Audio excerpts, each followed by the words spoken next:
Hey everyone, thank you for joining us again. This is another episode of Time Out for Anesthesia. I am quickly becoming your host, David Henderson. That wasn't the original plan, but I've kind of evolved into it. And my co-host, John Lutz. How are you doing today, John? Hello. I also wasn't planning on being a host, but hey, what the heck?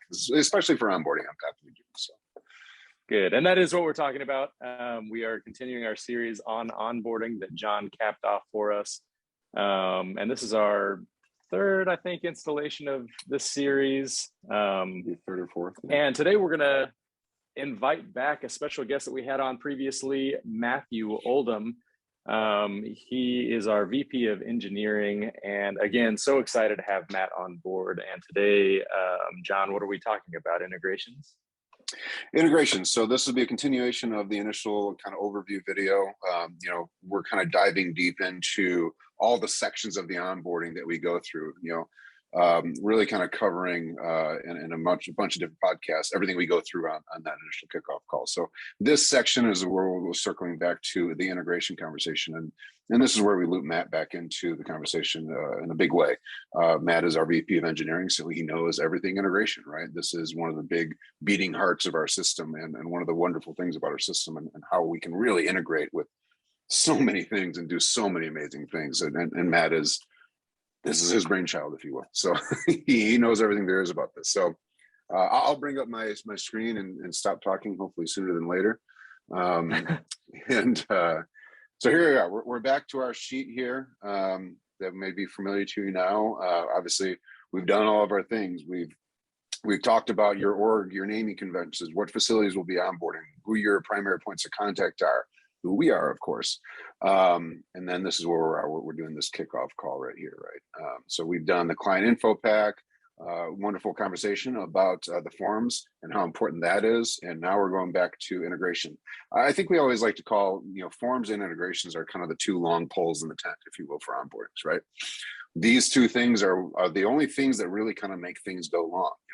There could be a forms committee that would take a while to go through a form to make sure that everything works okay for that workflow. In integration, it could be, great, yeah, we can do this integration. We understand everything you need. We'll put that on the slate for next quarter. So that obviously will make an integration go long. I will tell you one thing that I'm always proud to say about our company: onboardings go as fast as you want them to go.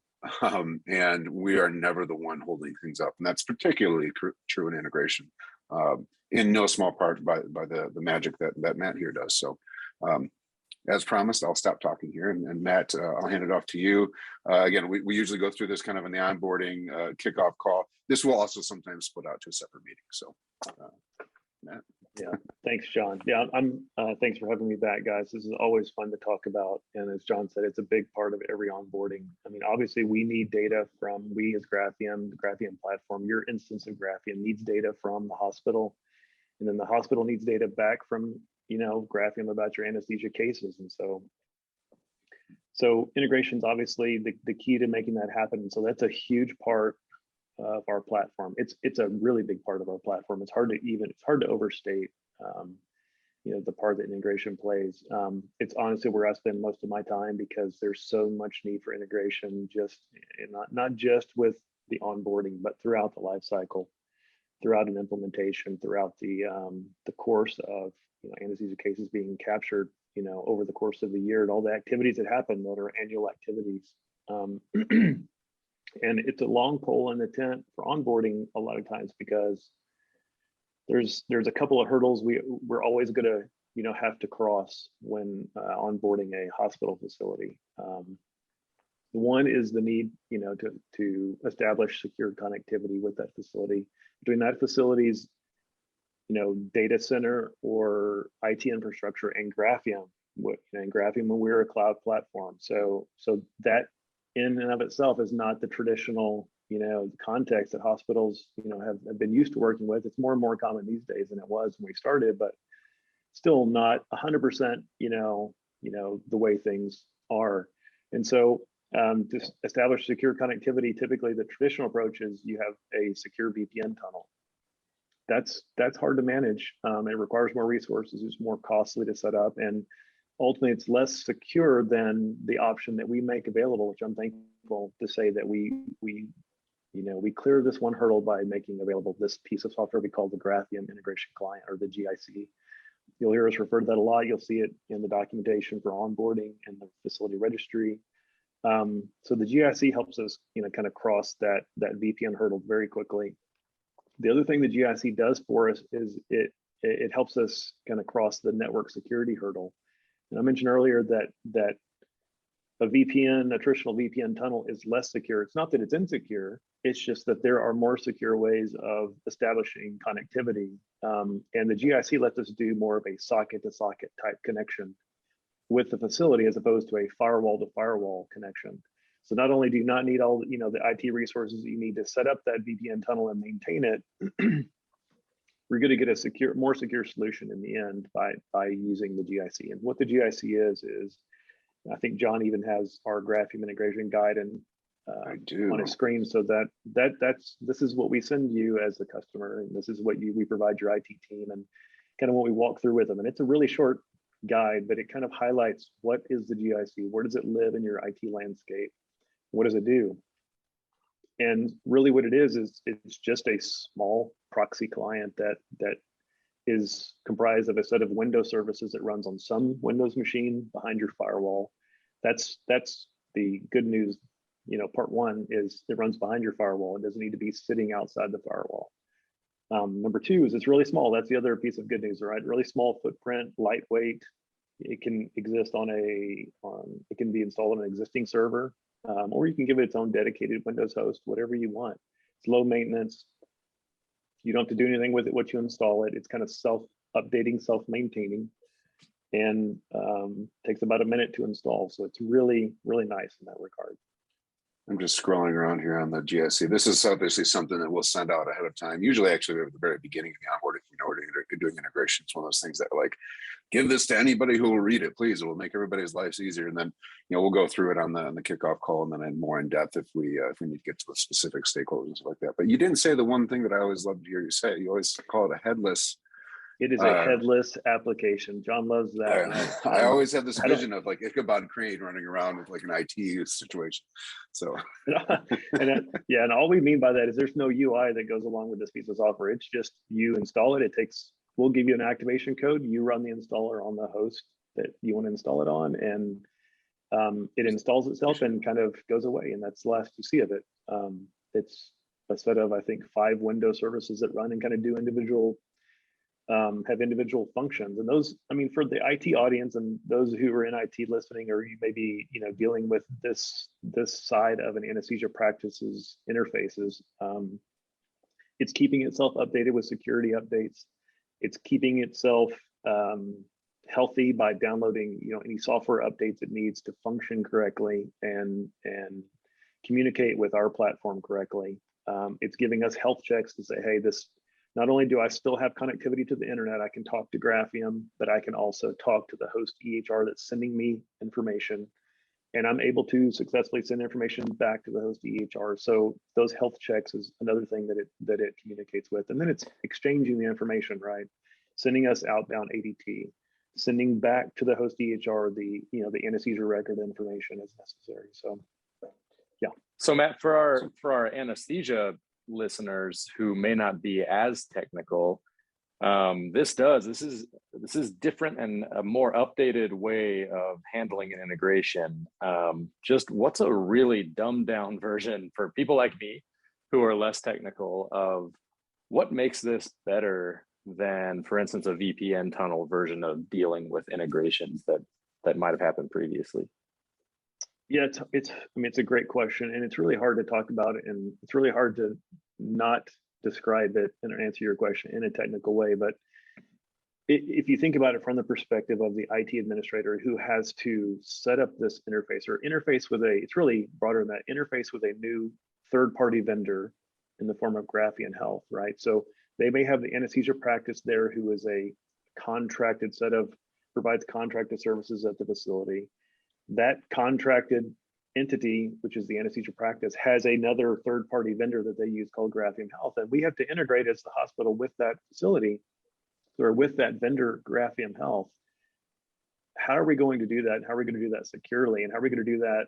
How are we going to cross all the security hurdles we have to cross to make that happen? Right. Well, from their perspective, when we say, okay, this is the GIC, this is what it takes, and you don't need a VPN tunnel. So number one, that means you don't need to really involve your network security team if you have a big, large network security team. We're always happy to talk to those folks and answer their questions. This document, you know, we intentionally included a lot of information that was specific to that audience to say, okay, hey, if you have concerns about what's the encryption protocol? Well, it's TLS 1.2 or above. So we're already, you know, kind of giving them the key things they need to know to say, okay, this is a secure solution. Oh, it doesn't need to live outside the firewall. That means that's really good. That means we don't have to open any firewall ports that allow inbound traffic into our network. That's always a plus, right? And that makes the process much faster. And because it only, and I haven't gotten into this in this particular, you know, discussion, but the way the GIC functions is that it only talks in an outbound fashion. So as I mentioned, you don't have to, the IT administrators don't have to open their firewall to allow inbound traffic from Graphium. The GIC takes care of all of that by only talking to Graphium in an outbound manner. And so that means that they don't necessarily have to update their firewall to whitelist any traffic going out, because it's all going out over the normal port of 443, which is how all kind of SSL traffic to any secure website already goes out of the data center or out of the facility already. Now, some facilities do, you know, require whitelisting, you know, that outbound traffic, but those are really easy changes to make. And again, it really lowers the barrier to entry to getting integrations up with Graphium. And again, that the GIC makes all that possible. Very much our secret weapon. Yeah, I love this thing. I love to hear how much people really love it when we get it going. Yeah. And so, I think the really cool thing, and one of the biggest selling points too. And John, you've been on these calls. You've been on many of these calls. We have these all the time, and it's not uncommon for us to go from introducing ourselves to the IT administrators on an onboarding call or kickoff call for integrations, to explaining the guide, having them download it and install it, and even set up the ADT interface all on the same call. We've had that happen within 30 minutes with not just small organizations. We're talking really big multi-facility hospital organizations. It's totally possible, and the GIC makes that possible. So it's really cool. It is our little. That's bit of incredible. Magic. Yeah, and it is great to watch people's reaction to it. So that's great. Wonderful. Did we also cover? So this is obviously the GIC. So going back to our list here, obviously that's the ADT. Did we talk about the ORU push back into systems? Well, I mean, we really didn't even cover why do we need ADT? But I mean, I'm happy to talk about both of those really quickly. ADT is probably the most important. It's really what we need to kind of, you know, make it possible for you to go live using Graphium at the point of care. And you know, as I mentioned earlier, we need data from the hospital EMR for Graphium, and then the hospital EMR needs data back from Graphium. Well, this is kind of part A of that equation, because we need to be able to pre-populate the patients that the anesthesia providers are going to see at the point of care. We need to pre-populate those in Graphium. That makes that data available so that when they have an anesthesia encounter, they don't have to wait for anything, right? They don't have to type in a patient's name or an encounter number or an MRN. They just scan a barcode. The patient already exists in Graphium by function of that ADT interface, and they're often charting on their case. That makes it really easy. But we also use that demographic information for sending downstream to billing, to the billing software, to the billing vendor, back to the practice, so that they can generate claims. So all the insurance and guarantor and contact information for the patient comes across that ADT interface, and then enables that downstream business workflow of claim generation. And then the third thing we need that for, and we use that data for, is for macro reporting at the end of the year. When we report data to the QCDR, there are certain demographic points or data points about a patient on a case that are required to report that case to the QCDR. So ADT is super important. And it's really the easiest to get off the ground, because one, the hospital's they've got ADT interfaces already, right? Probably scores of them. running between the registration system and all the various ancillary systems. And so we make it easy again by saying we don't need a custom ADT interface. We'll take your standard vanilla ADT. You just point that interface to this GIC inside of your network, and we'll take it from there. It's really, really quick and easy to set up. Again, sometimes even on the first kickoff call. And so that's the ADT. The ORU is really us or Graphium getting data back to the hospital EHR, so that the anesthesia record can be posted to the patient's chart. So that helps the HIM medical records department. But it also can be used by the PACU staff. If you have maybe the facility has a PACU workflow where they're accessing the anesthesia record electronically, for post anesthesia care in the recovery room. Well, if we send that back, in real time to the EHR or to their scanning and archiving module or their HIM system, their imaging system, the PACU nursing staff may be trained to look there and use that for recovery room care. So that's one way. And that's another audience, I guess, that it helps. Not all customers use this interface. Maybe they have a paper workflow, meaning they print their anesthesia record to the PACU printer for the recovery room nurses to use, and that's fine too. We have plenty of customers who do that. Yeah, I like that. So, there's obviously a way to go truly paperless if that's what you want, but we'll talk about that later on. I think probably with Frank about what, I know we have a section down here that says printer, wait a second, why aren't we going digital? Well, yeah, sometimes people do want to print some things, right? And even if you're not printing in your workflow, it could be just something, clever to have, like, oh, wait, I want to print that real quick. And you can do that from your iPad, obviously. But yeah, if you want to go truly paperless, obviously these are all the mechanisms, right? So very cool. Billing integration. We do have another document on this. I can bring that over. Yeah, billing is one of those workflows that is unique in the sense that it seems that every customer we encounter is using some unique billing workflow, and I think it speaks to the complexity of billing for anesthesia. I mean, from one perspective, you may hear somebody say it's really straightforward. But there are some really unique workflows in anesthesia when it comes to things like OB cases or labor to C-section conversions that make anesthesia billing really complicated. And so that coupled with the fact that an anesthesia practice usually has an internal billing team they're working with who's doing the coding. They have certified coders who are actually converting, doing all the coding for a case so that they can create a claim in their software. And then you actually have the billing software vendor who, in many cases, is doing some of those services for the practice, or they're kind of behind the scenes supporting their software for the practice who's really doing all the work. But either way, there are so many billing vendors out there, so many different types of software and so many different workflows being used for anesthesia billing. We've encountered a lot of those, and as a result, we've built a lot of different unique, very custom interfaces for billing. And so what we try to do, we try to steer our customers to, is this kind of what we call our standard billing interface or standard outbound billing interface. That's what this specification here is. And it's because there's so much data involved, we kind of carved it out into its own document for customers who need to implement this interface, which many and most do. But this is a really broad interface in that it really allows us to send you everything about an anesthesia case that you could possibly need for billing. And then along with the data we send you in this kind of discrete data interface, we accompany that nightly data with the PDFs of all of your anesthesia records. So it really gives the billing team everything they need to do claim generation. The goal of this is to make it to kind of automate claim generation. So if you're capturing all of the CPT codes for your diagnoses and procedures and your comorbidities, you're capturing all the codes, and you're making sure your forms are complete in Graphium. You're really giving the billing team everything they need. And if it's captured electronically in a discrete fashion, this interface will allow us to get it to the billing company, and hopefully with relatively low effort, they can ingest that automatically into their billing software and generate claims, right? The goal is automatic claim generation.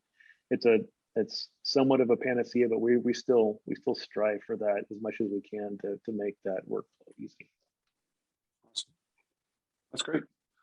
Well, I think that pretty much concludes this section. Obviously, you can see we go through obviously this quickly in the the kickoff call, but you can see obviously what I can break out into separate meetings, with a billing team or somebody else that wants to talk about this. But also, it's amazing what we can get done and how fast we can get it done. Can we talk about systems just real quick before we conclude? What are some systems that we've integrated with? Start rolling them off the top of your head. Oh goodness, I think we'll start with the most common ones we see. We see Epic, we see Cerner, we see Meditech all the time. We see McKesson, we see Allscripts, we see oh goodness, you have all the kind of the surgery center specific ones, the HST pathways, the CompuLinks, the GMeds and the Provations, all the specialty type, practice, software that are used for those type of practices.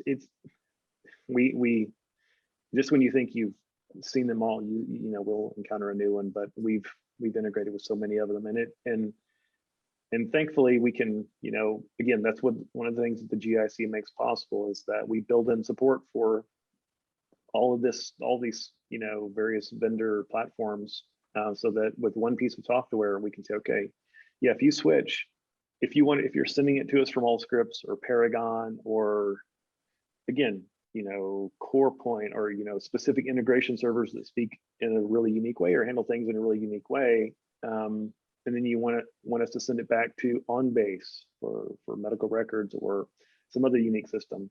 The GIC knows how to talk to all of those systems. And so we build in support for all of these various products into that software. But yeah, there's a lot of them. I can't possibly remember them all. We've truly never met a system that we couldn't integrate with. Was an accurate statement. And John, I would in some form or fashion, that's true. I'd love to throw out there also that while we've integrated with we also have clients where we've not done an integration before because of some kind of barrier to entry. Either the IT team can't handle it at the moment, or the cost from the host system. Our costs are relatively low, but sometimes the cost from the host system is just a huge barrier to entry, especially when we're talking about somebody in rural healthcare or at smaller facilities with smaller caseloads or things like that. So I guess my question is this. I know where you're going with this. If you don't do this up front, we can do this at any time. Is that? Absolutely. Yeah, no, obviously we can do this at any time. And we've done that before. We've gotten people started up because like, oh, I can't do this for another 3 months. But in the meantime, you can do it this way. You can add your own people to the system manually, obviously.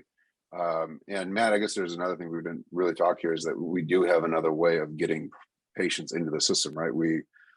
And you can probably explain this better than I am, where we can put a file into an SFTP and then the system can scoop that up and can populate your demographics that way. Not the easiest way, I suppose, because somebody is doing the manual data entry at some point, but it's definitely something we can do, obviously, right?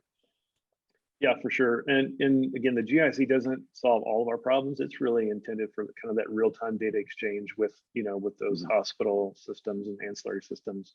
But yeah, this, if you have software at your facility, a scheduling system that doesn't support integration, or it's implemented at a facility that won't allow you to integrate, but you can run a report and export all of tomorrow's patients and cases, that are on the schedule. If you can do that in a format that we support and drop it onto an FTP, we can use it and treat it just like an ADT feed. So we'll pick it up on a schedule and pre-create those encounters for you. Yeah. And then it's from the provider's perspective, it's a real-time ADT feed. And if you're not a surgery center, maybe you're a hospital in that kind of setting, and you have a bunch of add-on cases, or you have changes to the schedule, you can create that report as often as you want to, drop it on FTP, and we'll pick it up and process it, and create those encounters, those add-on cases. And again, from the provider's perspective, they don't know the difference, right? It looks like a real-time feed because the information they need is always there. Yeah. And Matt, that's one thing that I think that our engineering team should be the most proud, at least I'm the most proud of for our engineering team is how they've created a platform that it doesn't really matter what kind of facility you are, where you're at, what size, anything, everyone can use our system with this same degree of success. And I just think that's huge. I think there's a lot of people in the healthcare space, especially in the rural healthcare space, who are often just overlooked and can't get some kind of software because it's not accessible for, myriad reasons. And I just think, right. I think that speaks a volume of great things about our engineering team and our product. Yeah, this is a great opportunity just to highlight that. I mean, I can't take credit for any of these things on my own. We have a fantastic team of engineers who have built this and architects who have, built the system and made it what it is today. And every single one of the engineers on our team deserves credit for that.